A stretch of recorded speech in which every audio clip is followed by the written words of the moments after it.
E aí, galerinha, vamos para mais uma aula? Hoje a gente vai falar das etapas do capitalismo. Esse capitalismo que a gente conhece, ele veio se aperfeiçoando à medida que as necessidades da economia e da população foram mudando. E é isso que a gente vai falar hoje. Bora lá? Aqui tem para vocês um esqueminha resumão, tá? Para vocês visualizarem essas etapas. Então, o capitalismo comercial no século XV ao século XVIII, expansão colonial, grandes navegações, né, mercantilismo e colônia de exploração e povoamento, o capitalismo industrial que começa com a primeira revolução industrial em 1750 na Inglaterra, mas vai se espalhar pelo mundo a partir de 1850 na segunda revolução industrial e atingir então os países menos industrializados e menos desenvolvidos com o imperialismo europeu, e o capitalismo financeiro a partir da Segunda Guerra Mundial. Continua na próxima página, porque nós estamos no capitalismo informacional, mas a gente vai falar dele um pouquinho mais para frente, porque é a nossa situação atual, beleza? Então vamos lá. O capitalismo comercial, como eu já disse, foi marcado pelas grandes navegações e a riqueza, nesse momento, ela é contabilizada a partir do acúmulo de metais preciosos. Por isso, essa busca incessante dos países da Europa por colônias e disponibilidade de ouro e prata, porque quem tinha mais ouro e prata é quem era mais poderoso naquela época, ok?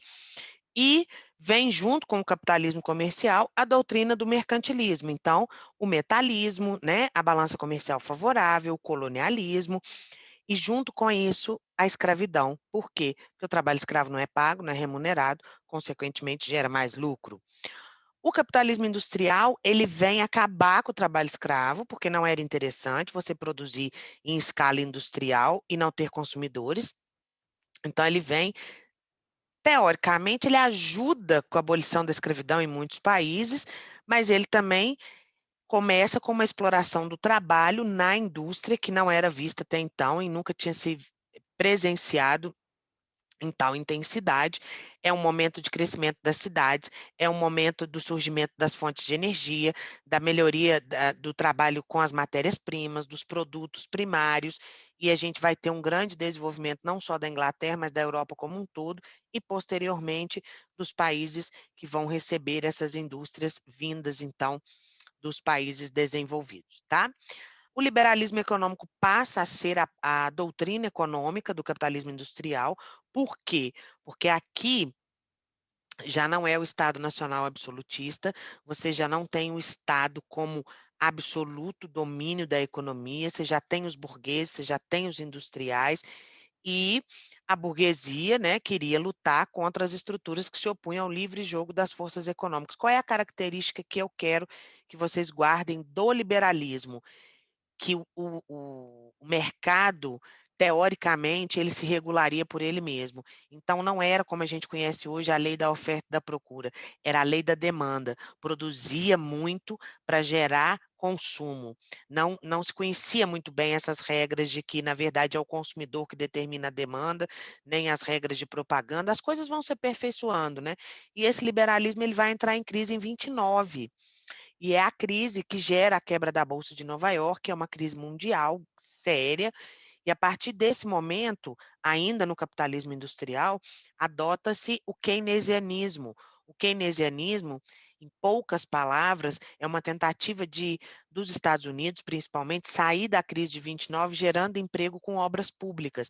Então, quebra um pouco da ideia do liberalismo, da não intervenção estatal na economia, e permite-se essa abertura para que o Estado faça essa intervenção em momentos de crise. Começa a ideia do estado de bem-estar social, de que o Estado não precisava controlar o mercado, mas ele podia regular e teria que dar condições de sobrevivência para a população em relação à saúde, educação, transporte, habitação. É uma ideia muito bacana, mas que nos países pobres, infelizmente, mesmo depois com novas doutrinas, não vai se concretizar da forma como deveria. A gente vai ter, então, depois da década de 80, né? A gente tem o capitalismo informacional, a gente está nele ainda, e as revoluções vão acontecendo, revoluções ou evoluções vão acontecendo dentro desse modelo, que é o capitalismo da tecnologia, da informação, é o surgimento da internet, a diversidade cultural, e a propagação para o mundo dos ideais de uns e de outros, né? A internet ela muda a maneira de consumir, a maneira de produzir, a maneira de distribuir, e por isso ele se chama, então, capitalismo informacional. Além da internet mudar a maneira de consumir, o desenvolvimento da tecnologia também muda a maneira de produzir. E aí as pessoas, lá no capitalismo industrial, né, no começo, era muita mão de obra. Por quê? Porque as máquinas eram manuseadas pelas mãos, né? Depois, com a energia elétrica, a gente vai ter uma redução um pouco dessa mão de obra, porque as máquinas começam a ficar elétricas, entra o petróleo na jogada como combustível, como fonte de energia. E no capitalismo informacional, isso vai diminuir mais ainda em termos de mão de obra industrial manual. Surgem outros serviços, outras funções, mesmo dentro da tecnologia, mas a mão de obra manual, né, dentro da empresa, ela vai diminuir bastante. Dentro do capitalismo informacional, a gente tem o neoliberalismo. E aí, o que, que o neoliberalismo prega? Mínima intervenção estatal na economia, privatização das empresas estatais, abertura para a entrada de multinacionais, adoção de medidas contra o protecionismo econômico para que haja maior circulação de mercadorias no mundo, desburocratização do Estado, uma tentativa, pelo menos, né? E aumento da produção para atingir o desenvolvimento econômico. Então, esse é o neoliberalismo que a gente vive até hoje. Na crise de 2008, esse neoliberalismo teve que ter uma pequena mudança, porque os Estados Unidos precisou intervir na economia para salvar os bancos e retomar o crescimento. Então, essa mínima intervenção estatal subiu um pouco ali na década, né, na primeira década dos anos 2000, mas logo depois ele vai recuar e a economia cresce por si só, sozinha. Mas essa lei da oferta e da procura, ela se estabelece como regra. E aí é o que vai valorizar ou não os produtos é a procura e a oferta deles no mercado. Dentro desse capitalismo informacional, também surgem as associações empresariais. Então, a gente tem aí 4 exemplos, tá? Os trustes, que é a fusão ou compra de uma empresa pela outra, o cartel, que é ilegal, mas que é um acordo entre empresas para estabelecer um preço da mercadoria. Por que que é ilegal? Porque a lei maior do capitalismo é a livre concorrência.